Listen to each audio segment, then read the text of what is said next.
السلام علیکم اسٹوڈینٹس، آج کی ویڈیو میں ہم کلاس نہم کے بایولوجی کے ایک سوال کو ڈسکس کریں گے جو ہے بایولوجیکل میتھڈ کے مراحل بیان کرنا۔ ہم پڑھ چکے ہیں کہ بایولوجیکل میتھڈ کے کچھ مراحل ہیں جن میں سب سے پہلا ہے بایولوجیکل پرابلم کی پہچان کرنا۔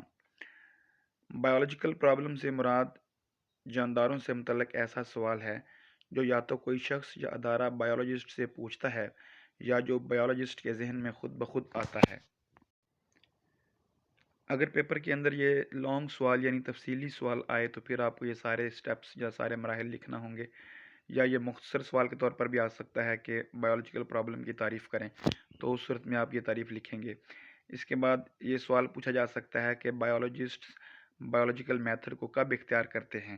اس کا جواب یہ ہے کہ بایولوجسٹ بایولوجیکل میتھڈ کو اس وقت اختیار کرتے ہیں جب انہیں کسی بایولوجیکل پرابلم کا سامنا ہوتا ہے۔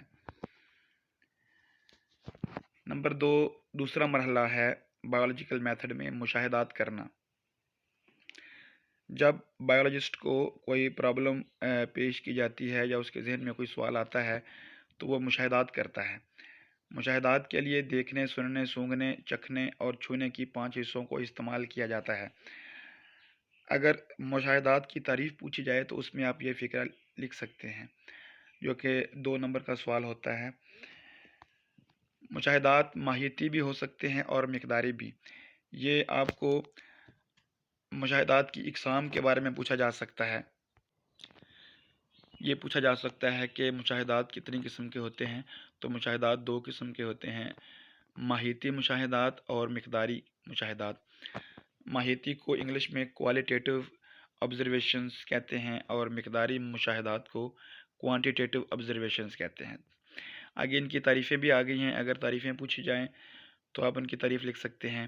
مقداری مشاہدات یعنی کوانٹیٹیو آبزرویشنز کو ماہیتی مشاہدات سے زیادہ درست مانا جاتا ہے کیونکہ یہ متغیر نہیں ہوتے، ماپے جا سکتے ہیں اور ان کا اندراج ہندسوں کی صورت میں کیا جاتا ہے۔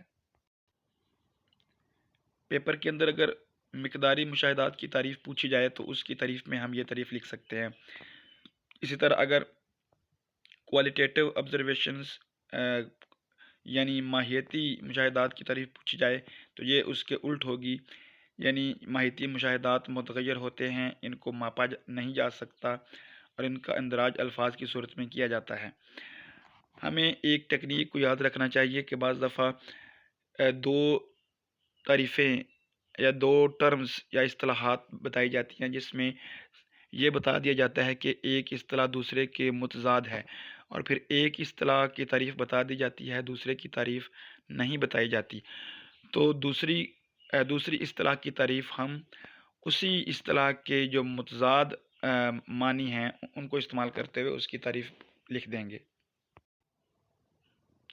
جیسا کہ بایولوجی کی ٹیکسٹ بک کے اندر جو دوسری ہے ماہیتی مشاہدات، ان کی تعریف نہیں تھی، لیکن مقداری مشاہدات کی جو خصوصیات تھیں وہ بیان کی ہوئی تھیں، تو میں نے خود سے ہی جو ماہیتی مشاہدات ہیں ان کی تعریف بیان کر کے لکھ دی ہے۔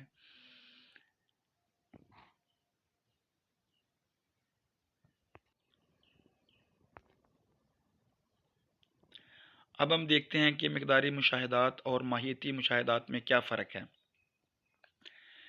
مقداری مشاہدات میں مثال دی گئی ہے کہ پانی کا نقطہ انجماد 0 ڈگری سینٹی گریڈ جبکہ اس کا نقطہ ابال 100 ڈگری سینٹی گریڈ ہوتا ہے۔ اب اس تعریف میں ہم دیکھ سکتے ہیں کہ ہم نے جو مشاہدات ہیں ان کو ہندسوں کی صورت میں لکھا ہے، یعنی 0 اور 100، جبکہ اس کے برعکس ماہیتی مشاہدات میں ہم کیا لکھتے ہیں کہ پانی کا نقطہ انجماد اس کے نقطہ ابال سے کم ہوتا ہے۔ ہم نے ہندسوں کو استعمال نہیں کیا بلکہ الفاظ کو استعمال کرتے ہوئے دونوں کا موازنہ کیا ہے۔ اسی طرح یہ دوسری مثال ہے مقداری مشاہدات کی، وہ ہے کہ 1 لیٹر پانی کا وزن 1000 گرام جبکہ 1 لیٹر ایتھانول کا وزن 789 گرام ہوتا ہے۔ اب اس مثال میں دیکھ لیں کہ ہم نے پانی اور ایتھانول کا وزن بیان کرنے کے لیے ہندسوں کو استعمال کیا ہے، یعنی 1000 اور 789 گرام، لیکن اسی بات کو اگر ہم کوالیٹیٹیو انداز میں یعنی ماہیتی مشاہدے کے طور پر پیش کریں تو ہم ایسے بیان کریں گے کہ پانی کا 1 لیٹر ایتھانول کے 1 لیٹر سے بھاری ہوتا ہے۔ تو یہ دونوں میں فرق ہے کہ ہم کوانٹیٹیو جو آبزرویشنز ہوتی ہیں، کوانٹیٹیو مشاہدات، اس میں ہم ہنسوں کو استعمال کرتے ہیں، جبکہ جو ماہیتی یعنی کوالیٹیٹیو آبزرویشنز ہوتی ہیں، مشاہدات ہوتے ہیں، اس میں ہم ہنسوں کو استعمال نہیں کرتے بلکہ الفاظ کا استعمال کر کے بات کو پیش کرتے ہیں۔ جو تیسرا مرحلہ ہے مشاہدات کے بعد، وہ ہے ہائپوتھیسس تشکیل دینا۔ مشاہدات کو ترتیب دینے کے بعد بایولوجسٹ ایک ایسا بیان بناتا ہے جو زیر علم بایولوجیکل پرابلم کا جواب یعنی حل ثابت ہو سکتا ہو۔ مشاہدات کی یہ تحقیق طلب وضاحت ہائپوتھیسس کہلاتی ہے۔ یہ جو 4 لائنیں ہیں یہ ہائپوتھیسس کی تعریف بن جائے گی۔ اگر مختصر سوال آئے تو آپ یہ تعریف لکھ سکتے ہیں۔ اگر سادہ لفظوں میں بات کی جائے تو بایولوجسٹ جو مشاہدات کرتا ہے، چاہے وہ مقداری ہوں یا ماہیتی ہوں، تو ان کی بنیاد پر وہ اس مسئلے کا ایک جو حل ہے، جو سلوشن ہے، وہ فرض کر لیتا ہے کہ اس کا یہ حل ہوگا، اس کا یہ سلوشن ہوگا، تو اس کو ہم ہائپوتھیسس کہتے ہیں۔ اب ایک اچھے ہائپوتھیسس میں کون کون سی خصوصیات ہونی چاہیے؟ اگر مختصر سوال آئے صرف خصوصیات کے بارے میں، تو آپ ان جو نیچے دی گئی ہیں 5 خصوصیات، عام طور پر مختصر سوالات میں 2 یا 3 خصوصیات پوچھی جا سکتی ہیں، تو آپ ان میں سے کوئی سی 2 لکھ سکتے ہیں۔ پہلی یہ کہ یہ ایک عمومی بیان ہونا چاہیے۔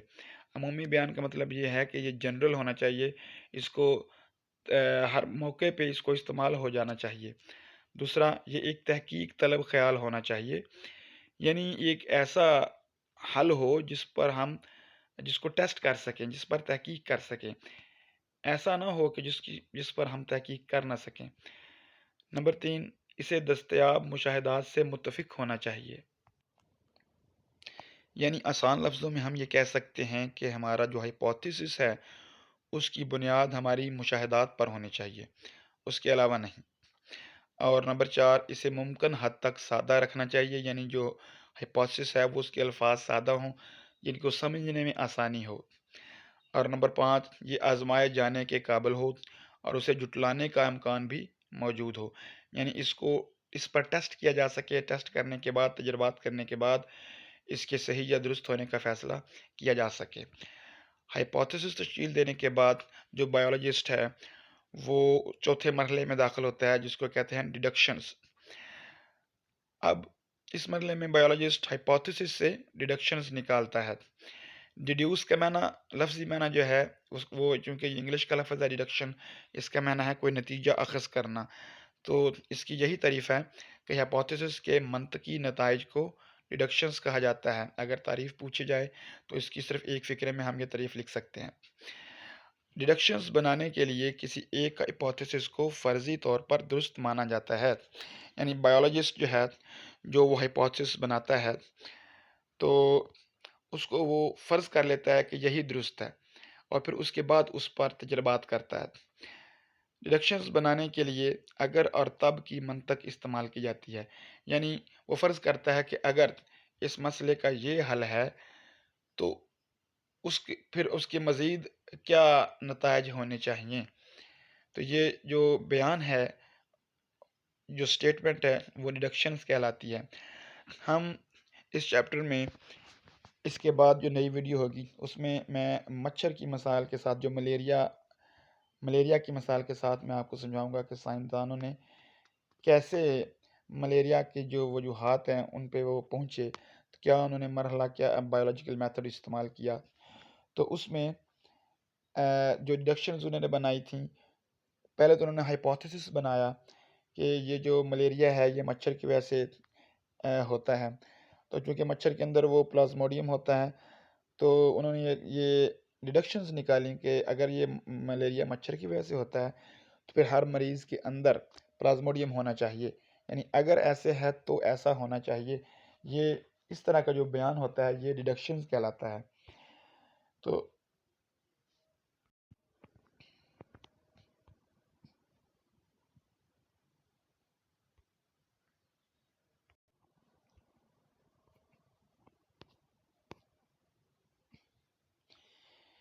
ڈیڈکشنز کے بعد جو اگلا مرحلہ ہے وہ ہیں تجربات کرنا۔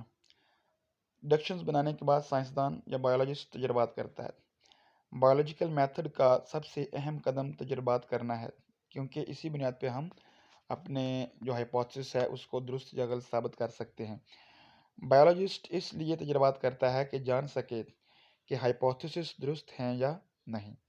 ہائپوتھسس سے اخذ کی گئی ڈیڈکشنز کو ٹیسٹ سے گزارا جاتا ہے، یعنی جو ڈیڈکشنز بنائی جاتی ہیں ان کو اصل میں ٹیسٹ کیا جاتا ہے، تجربے کے ذریعے اس کو ٹیسٹ کیا جاتا ہے۔ غلط ہائپوتھسس رد کر دیے جاتے ہیں، جبکہ درست ثابت ہونے والا ہائپوتھسس قبول کر لیا جاتا ہے۔ قبول کیا جانے والا ہائپوتھسس سے مزید پیشین گوئیاں نکلتی ہیں، جن سے ہائپوتھسس کو مزید ٹیسٹ کرنے کے راستے پیدا ہوتے ہیں۔